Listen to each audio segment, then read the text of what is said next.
What if I tell you there is one thing that could elevate your photography from here to here? Sounds interesting, right? I will show you two photographs and you tell me which one is better. This one or this one? This one, right? And why?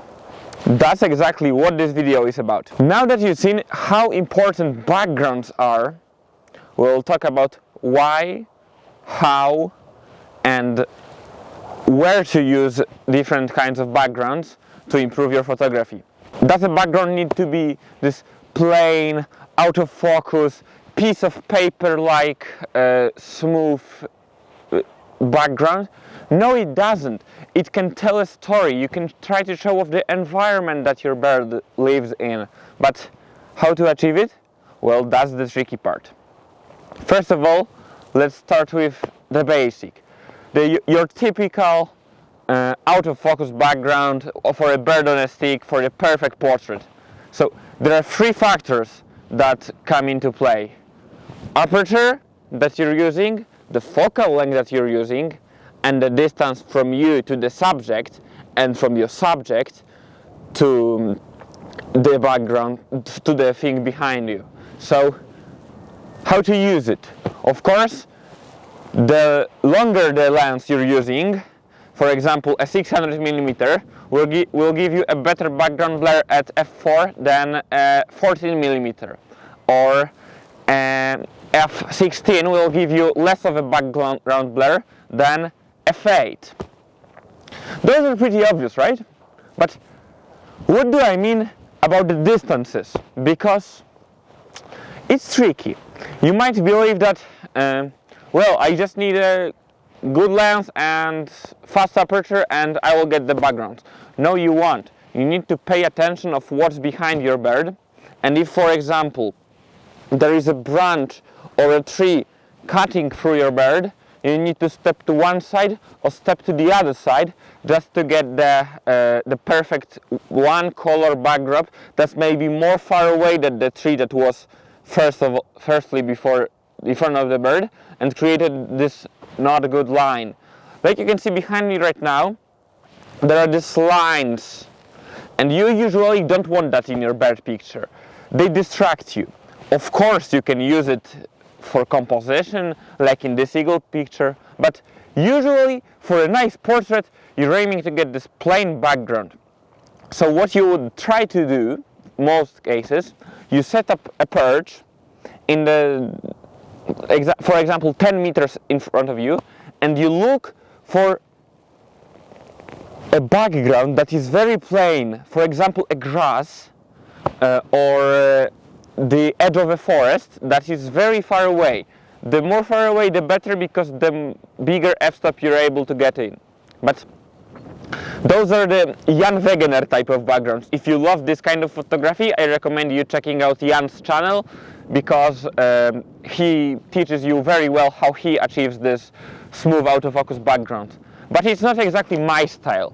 I like my pictures to tell a bit of a bigger story about the bird's environment. So how do you do that? Well, you need to look through your bird.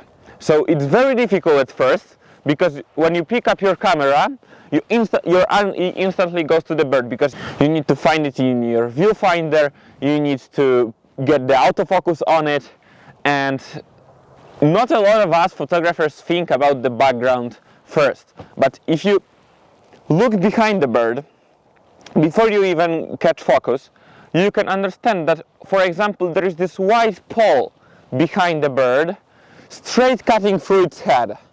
And maybe before trying to get some pictures, you can move 10 meters to the right. There you have this big grassy field behind the bird that will create this smooth background.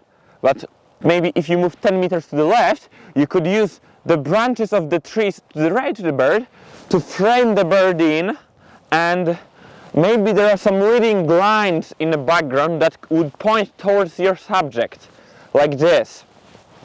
Those are all the factors that you usually don't think about when you start in bird photography.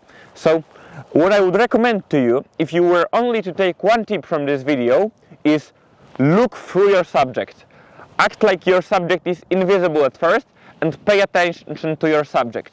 Because all the lines cutting through the subject, like the line of horizon and me in this video, are pretty distracting. If I go down lower, there is less of a line here, and it suddenly begins to be more interesting and easier to, less distracting, that's probably a better word. And of course, the type of backgrounds you're going to get depends also on a light, and that's where you can get creative with it. For example, you can go down really low, which usually gives you a better background. That's all I'm going to say, because there will be a video about low angle photography soon, because it's my favorite type of photography. So if you get really low, sometimes you can get sky in your background. But every photographer often says you don't want the pictures against a blue sky background. Well, yes, but you can overexpose the sky and get this high-key look of a bird sitting somewhere or flying against a completely white background, which is a kind of creative photography. It's a different look, very aesthetic. You can also, if the bird is in the sun and your background is in the shade, you can expose for the bird and get this low-key look of a bird against a completely darker background, which usually gives you this dramatic feel that some photographers are after. Of course, you can get light rays in your backgrounds, you can get a lot of different stuff. You just need to experiment. Maybe you want to use wider angles, then the backgrounds are even more important, because they play bigger factor, because they are less out of focus. You need to focus on all of this, because, well, this is number one thing that improves photography at the beginning, especially. Just paying attention to the background. How about birds in flight? They're pretty difficult to get against the nice forest background, or even harder to get against the grass. But if you're able to get it, I will highly recommend you not to shoot birds against the blue sky, because it's pretty boring. There are tens of thousands of pictures like this. So especially with the mirrorless technology nowadays, it's very easy if you learn to predict birds' behavior. For example, if a bird is sitting and it's pooped, then there is a high chance it will fly off. So that's when you're supposed to bump up your ISO when you see the bird pooping, and get ready to so for example, you frame the bird around in the middle, because it's the easiest. And if the bird starts pooping and gets more upright position, that's when you should reframe the birds to here and be prepared for the birds to launch into the wind, because they always do that. 99% of the birds launch into the wind. But what if you really don't have the opportunity to get the birds flying low? Then I would suggest you try the days that have cumulus clouds, which are those fluffy little clouds, and you get half of the cloud, half of the blue sky, which is more interesting. Or even try completely overcast days, such as today, and overexpose the background completely, and try to get the perfect exposure on a bird and get the high-key look again. I hope from now on you will be able to look through your subject, and this will elevate your photography completely. If you want to learn more about wildlife photography or see how I work in the field, press subscribe. Thanks for watching, see you soon!